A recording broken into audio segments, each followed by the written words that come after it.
Netizen bikin bingung aja deh. Duh, kenapa lagi sih ini? Ini dok, ada yang bilang keluar darah haid pas hamil itu normal. Tapi ada yang bilang juga karena keseringan makan pedes jadi keguguran. Yang bener yang mana tuh dok? Nah, mitos-mitos yang gini nih yang harus kita lurusin. Langsung aja kita bahas.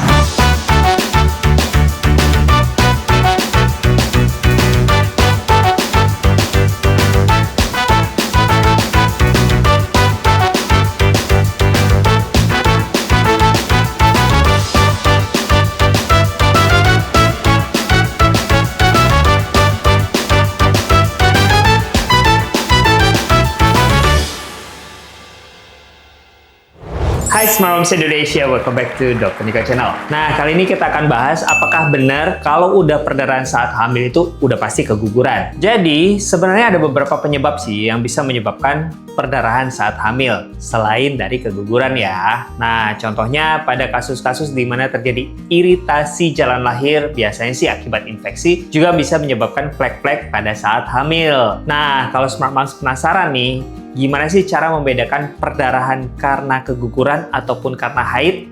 Yuk kita bahas. Jadi sebenarnya syarat hamil itu ada 3. Yang pertama tidak haid. Yang kedua ada kenaikan kadar beta-HCG di dalam darah atau di urin. Beta-HCG itu adalah hormon kehamilan. Nah, yang ketiga sudah ditemukan kantong kehamilan dari USG. Jadi, itu adalah tanda pasti kehamilan. Di luar itu, termasuk tanda-tanda yang tidak pasti ya. Termasuk kalau mual-mual, badan nyeri-nyeri, atau pegal-pegal, gampang ngantuk, dan lain sebagainya. Itu adalah tanda yang tidak pasti untuk kehamilan. Jadi, hanya ada 3 tanda untuk memastikan kehamilan. Kalau Smart Moms misalnya sudah melakukan pemeriksaan tes kehamilan dan positif, kemudian dari USG belum ditemukan adanya kantong kehamilan, lalu Smart Moms mengalami perdarahan seperti haid, bisa jadi itu adalah chemical pregnancy. Atau bisa jadi juga kehamilan ektopik atau kehamilan yang berada di luar kandungan. Nah, untuk hal ini harus dilakukan pemeriksaan USG untuk memastikan di mana posisi kehamilan atau sudah ada kantung kehamilan atau belum. Jadi, memang biasanya pada kasus-kasus chemical pregnancy terjadi di bawah usia kehamilan 5 minggu, bahkan di bawah 4 minggu, di mana kita belum bisa melihat adanya kantung kehamilan. Nah, biasanya disebabkan karena embrio yang tidak melekat dengan kuat. Salah satu penyebab yang paling sering adalah kelainan kromosom. Jadi, kalau Smart Moms mengalami chemical pregnancy, jangan kecewa dulu ya, karena belum tentu hal ini bisa berulang, termasuk keguguran akibat kelainan kromosom. Belum tentu juga di kehamilan berikut akan tetap terjadi kelainan kromosom, karena hal ini bisa saja hanya insidental. Jadi, jangan takut untuk hamil lagi. Sementara, apabila tidak ditemukan tes kehamilan yang positif atau kadar beta-HCG yang meningkat di atas 5, tentu saja itu bukanlah kehamilan dan haid biasa. Kadang-kadang, memang pada saat hamil bisa saja mengalami flek atau perdarahan pervaginam. Nah, jangan khawatir dulu ya, karena flek ini bisa terjadi bukan hanya akibat keguguran, bisa juga akibat infeksi ataupun iritasi jalan lahir. Contohnya adalah obat-obat penguat kandungan yang dimasukkan ke dalam MISV. Nah, obat-obat kandungan ini pada beberapa orang bisa saja menyebabkan iritasi jalan lahir sehingga jalan lahir tersebut bisa saja menyebabkan flek pada Smart Mom.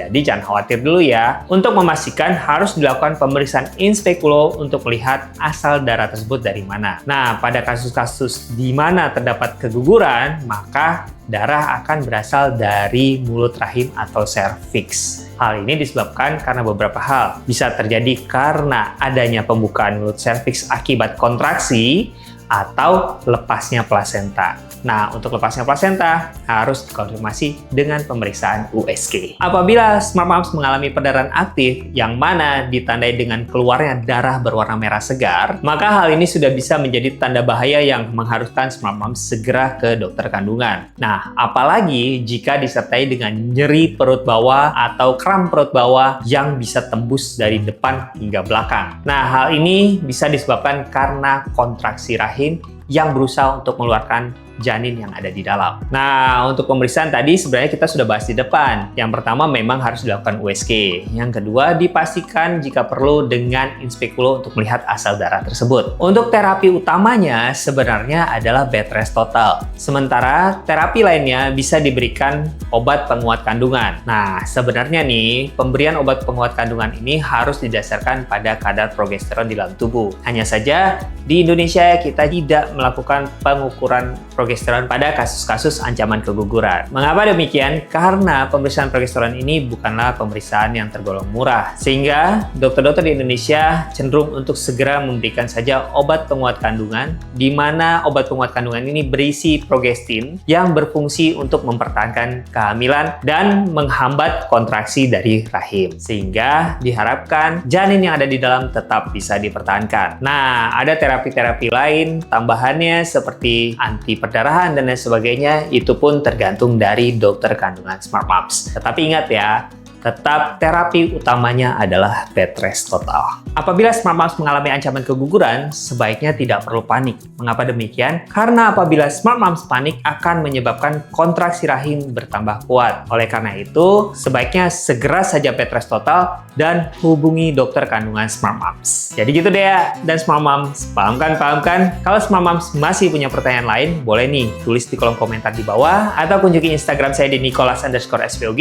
Dan ingat-ingat untuk like, subscribe, dan share video ini supaya saya tetap bisa menjawab pertanyaan Smart Moms se-Indonesia.